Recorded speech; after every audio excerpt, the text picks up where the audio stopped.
receber aqui ao vivo no nosso Morning Show o governador de Minas Gerais, Romeu Zema. Está aqui em contato conosco. Olá, governador. Bom dia, bem-vindo ao Morning Show. Bom dia, Fernando, Paulo, Jess, Matheus. É um grande prazer estar aí com vocês no Morning Show nesse carnaval. Alegria, governador. Então, vamos começar falando sobre a opinião do senhor com relação ao desfile. O senhor foi um dos políticos que opinou e que falou sobre essa questão política envolvendo o desfile da Escola de Samba de Niterói na abertura do Carnaval do Rio de Janeiro. Exatamente. Eu julgo que foi um absurdo, e a maioria dos brasileiros a mesma coisa. Isso demonstra claramente que o Brasil vive, não é só uma crise de governo, não, vive também uma crise espiritual, moral, um presidente que não tem a mínima consideração pelos valores que o brasileiro mais preza, que é a questão da religião, de Deus, da família. Muito, muito claro que o presidente não teve nenhuma consideração, se colocando como um Deus, uma cultura de personagem, que é exatamente aquilo que nós sabemos que os socialistas mais gostam de fazer. Está faltando só ele trocar a estátua do Cristo Redentor e colocar uma dele lá agora, como a Coreia do Norte faz, como Cuba já fez aí com alguns personagens. E esse culto é muito ruim. Nós temos de cultuar os valores cristãos, nós temos de cultuar a família, e não um presidente que fica aí se esnobando, fazendo pouco caso daquilo que o brasileiro mais preza. Dentro desse conjunto de opiniões, governador, quais são as medidas que o senhor acha cabíveis, o que de fato o senhor espera fazer? Bom, eu já decidi com o Partido Novo, nós vamos entrar com uma ação judicial questionando tudo isso que aconteceu. Primeiro, temos ainda a questão eleitoral. Por que o presidente, que durante 4 anos não fez isso em outro, e sim no ano em que ele está disputando a reeleição? Então tem esse questionamento. E há também esse outro questionamento que eu disse com relação aos valores. É um atentado contra os brasileiros que levantam cedo, que trabalham, que valorizam a família, que têm essa cultura cristã. O que foi apresentado na Avenida no Rio de Janeiro vai contra tudo isso. Parece que estão querendo endeusar o nosso presidente. E nós sabemos, Deus só existe no céu, exceto para os socialistas, comunistas, que também fazem estátuas aqui para aqueles que eles veneram, né? Como já aconteceu na União Soviética, ainda acontece em Coreia do Norte e em alguns outros lugares. Então, um absurdo isso que o Brasil está vivendo, um atentado contra os nossos valores. Governador, muito obrigada pela presença. O senhor foi uma das primeiras autoridades a fazer um vídeo falando da situação ali da Bíblia, da brincadeira com a religião, desse mau gosto, da sátira em relação à fé. O senhor fez esse vídeo, repercutiu bastante, e nele o senhor até coloca a questão da intolerância religiosa, do preconceito religioso, e fala que vai tomar as devidas medidas em relação a isso na justiça. O senhor pretende realmente seguir com isso e processar, entrar com um processo contra a escola de samba que fez essa representação? Sim, Gerson, já está tudo sendo elaborado, quase que pronto. A equipe jurídica do Partido Novo, inclusive, já me mandou aqui uma cópia da petição, e nós vamos levar isso adiante. Queremos mostrar que o brasileiro foi ofendido, foi desprezado, menosprezado, Gerson. Nós vamos levar adiante.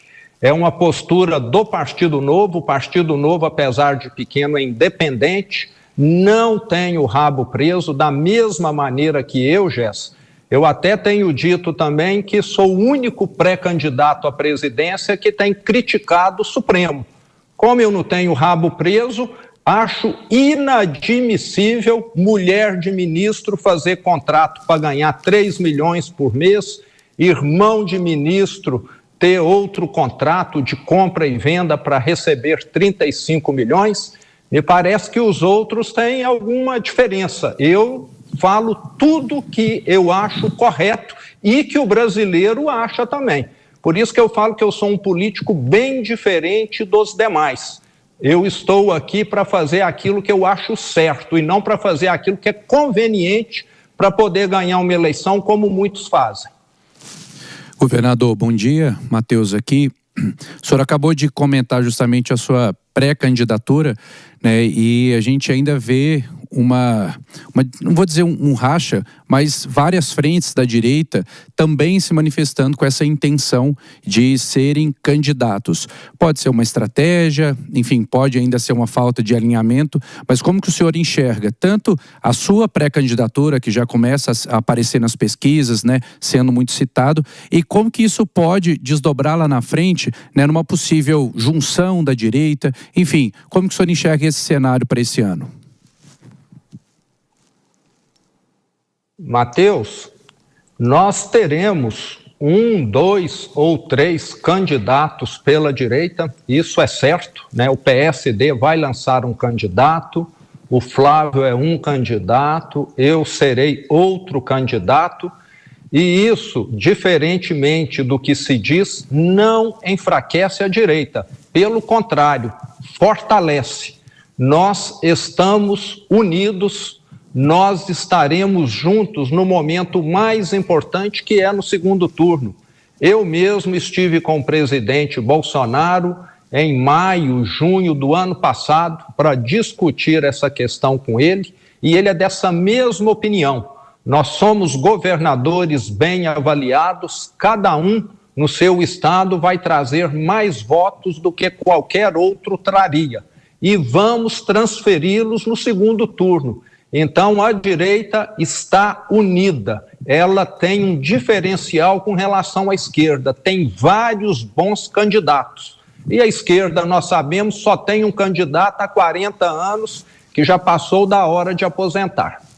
Governador, quando nós estamos falando sobre essa configuração eleitoral, os impactos até desse carnaval, nós sabemos que o voto evangélico, o voto conservador no Brasil é muito forte, em breve ele será solicitado, mesmo com as piadinhas. Quando nós vemos toda essa configuração, também tem um outro elemento, que é o Banco Master, e esse escândalo envolvendo o Banco Master, que está também ligado a várias autoridades e até possíveis críticas, como o senhor mencionou aqui, em relação à compliance do Supremo Tribunal Federal. Como que o senhor avalia o impacto político dessa situação do Banco Master e como que o senhor está vendo a expansão desta investigação? É algo ainda, eu diria, totalmente imprevisível, né? Até agora nós puxamos a primeira pena e acho que vão vir várias galinhas ainda pela frente. Os primeiros pontos do celular do controlador do Banco Master agora que estão aparecendo, talvez só 1% tenha aflorado. Mas, com toda certeza, tem muita gente graúda envolvida, aqueles que se julgam intocáveis e até que estão saindo, né? Em defesa de ministros do Supremo, em defesa do Supremo, que eu acho um absurdo. Para mim, o Supremo se transformou no Supremo balcão de negócios aqui no Brasil. Estão lá olhando única e exclusivamente, a maior parte dos ministros, interesse próprio, fazendo negociação, para não dizer negociata. Então, isso é uma afronta. Aqueles ministros, magistrados que estão na mais alta corte do Brasil, que deveriam ser referências, sinônimo de credibilidade, estão hoje dando o pior exemplo possível. Um Supremo Tribunal Federal precisar de código de ética. Avalie só, é a mesma coisa que o Papa precisar de um caderninho de religião. é algo inadmissível num país como o Brasil. Espero que o Senado seja corajoso e coloque para fora esses ministros que estão lá enriquecendo e não olhando os interesses do Brasil, com contratos milionários. Isso tende a acabar. É uma afronta para o brasileiro que acorda cedo, que rala. Eu sou uma pessoa que durante 30 anos, para ter uma condição boa, ralei. Abri lojas em mais de 470 cidades, rodei mais de 2 milhões de quilômetros. E agora eu estou vendo lá um ministro querendo ganhar mais do que eu em 30 anos, fazendo um contrato lá para mulher e para o irmão. Será que isso está certo? Tenho certeza que esse país não vai dar certo. Bom dia, governador. Aqui é Paulo falando. Obrigado por estar aqui com a gente, pela oportunidade. Eu tenho 2 perguntas para o senhor. A primeira delas vai no seguinte sentido. No início da sua fala, não sei se foi exatamente isso que o senhor quis dizer, o senhor falou que deveria investir mais no cristianismo. E eu te pergunto, como é que você vê a questão da laicidade do Estado e se, uma vez que precisa investir no cristianismo, também seria meritório de investir em religiões de matriz afro, também representantes aqui no Brasil. A segunda pergunta, não te parece bastante incoerente que um partido marcado pela defesa da liberdade de expressão vá à justiça para impedir a liberdade de expressão? Bom, eu acho que a liberdade de expressão é muito bem-vinda, toda manifestação é válida, desde que você não esteja ofendendo os outros. Eu venho de uma família católica, cristã, mas respeito todas as religiões, sem exceção. Não tenho nenhuma restrição, inclusive não gosto nem de recomendar, falar, venha para a minha. Eu acho que isso é uma liberdade de cada um, a pessoa tem todo o direito de decidir. Agora, você desfilar na avenida, colocando que determinados participantes de determinada linha religiosa são considerados como enlatados, como algo que, acho que essa expressão manifesta muito bem e num sentido muito pejorativo, é sim uma agressão. Nunca agredi nenhuma religião, respeito todas e sei que todas até querem, no fundo, a mesma coisa. Querem melhorar o ser humano, todas falam em questão de você se aperfeiçoar, em questão de você ajudar quem precisa, o seu próximo. Então, eu vejo muito nessa linha. Agora, o que nós vimos foi uma afronta, só faltaram eles pegarem o crucifixo e colocarem ele lá de cabeça para baixo, fazendo alguma coisa nessa linha. Bom, governador, a gente não pode deixar de falar sobre a eleição também em Minas Gerais, né? Minas é o fiel da balança no tabuleiro político brasileiro, né? O senhor tem o vice-governador, que o senhor já declarou apoio, mas é sempre muito difícil fazer um sucessor em Minas Gerais. Aécio Neves teve muita dificuldade com isso. O Paulo, né, o candidato do PT, o governador do PT, não conseguiu fazer um sucessor, né? Enfim, como é que o senhor vê a disputa política em Minas Gerais? Quais são os candidatos prováveis? Temos Rodrigo Pacheco, temos o Cleitinho, temos também, talvez, Nicolas. Como é que o senhor está enxergando essa batalha política em Minas Gerais? Bom, está muito indefinido ainda o que vai acontecer em Minas. O que nós temos já de concreto é o meu vice-governador, o Matheus Simões, que é uma pessoa brilhante, tem sido o meu braço direito desde o meu 2º ano de mandato, e sabemos também que existem algumas outras cogitações, como você disse, Rodrigo Pacheco, Cleitinho, Calil, Gabriel Azevedo. Então são nomes prováveis, muita coisa ainda vai mudar, mas eu sou muito confiante, estou muito confiante de que o Matheus Simões, assumindo o cargo até o dia 4 de abril, que é a data limite, vai ter tempo de se mostrar aos mineiros, de levar as suas propostas e ninguém melhor do que ele para dar continuidade a um trabalho que está dando certo aqui em Minas. Nesses 7 anos, 1 milhão de carteiras de trabalho assinadas aqui. Isso é mais do que muitos países. 530 bilhões de investimentos privados atraídos, isso é 100 bilhões de dólares, também muito mais do que muitos países.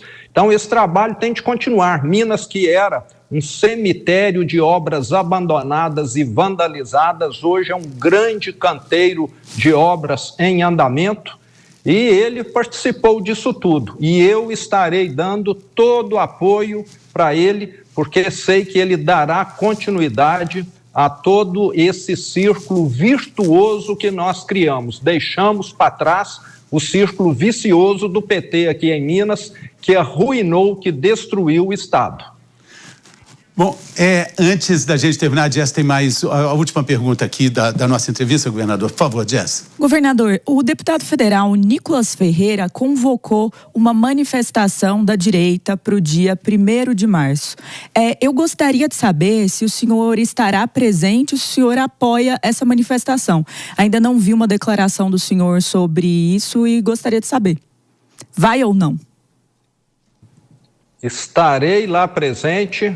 Apoiei a caminhada dele, só não fui porque eu já tinha compromissos agendados que eu não consegui alterar, e eu estarei lá em São Paulo no dia 1º de março dando total apoio. O brasileiro precisa se manifestar, o brasileiro precisa se mobilizar contra esse governo que está aí agredindo a grande maioria deles. Então estarei lá com o Nicolas. É uma pessoa que eu admiro muito, com quem tenho uma proximidade, e vai ter um futuro político brilhante.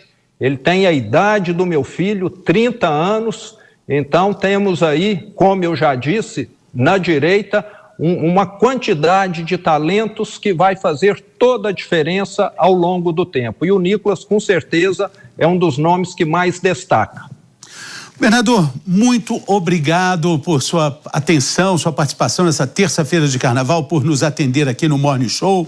Muito obrigado por sua sempre atenção aqui conosco. Faça um brinde com um pão de queijo de Araxá por todos nós aí. Saudades de Minas Gerais. Grande abraço, governador.